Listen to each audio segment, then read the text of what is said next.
An American, Jack Deedy, wrote an article for Worcester Sunday Telegram on the 9th of January 1949 entitled Life in an Irish Village.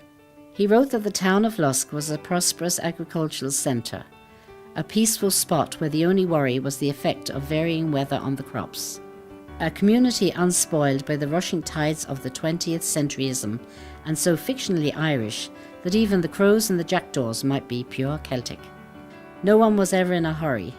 All that was asked of life was a faithful spouse, healthy children, and a well-stocked larder. The parish priest represents the utmost authority. The people cling to the old ways. No modern machinery, no new gadgets in the household.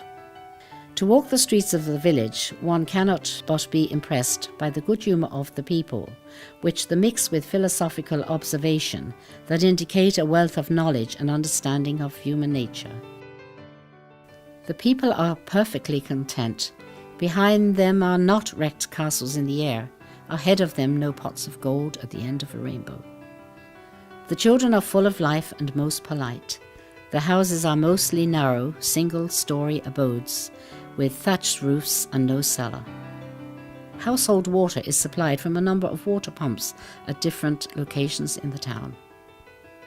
Thomas Doherty, at 80 years old, was on a 25-foot ladder mending roof-thatched spots, hale and hearty and mentally as sharp as a man half his age. Like many of his age, he had little formal education. Now there are government schools all over the country.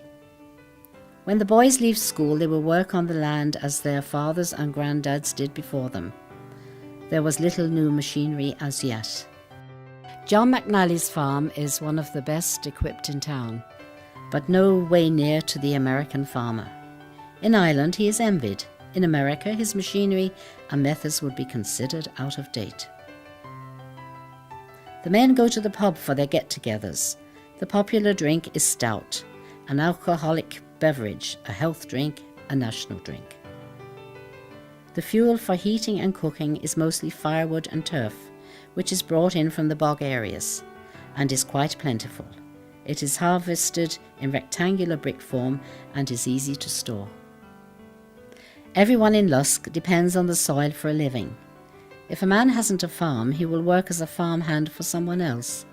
His pay is then £3 per week, on which he will support a wife and family, mostly large.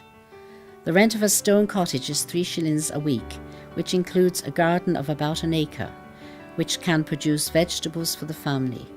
Most families have hens because eggs are a shilling a dozen. Lusk has no cinema, so the only money spent on amusement is money for an occasional dance or for a bottle of stout.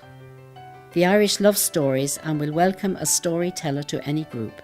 This is certainly true of Lusk. So that is Lusk. Actually, though, it is more than Lusk alone. It is of country Ireland, picturesque and old world.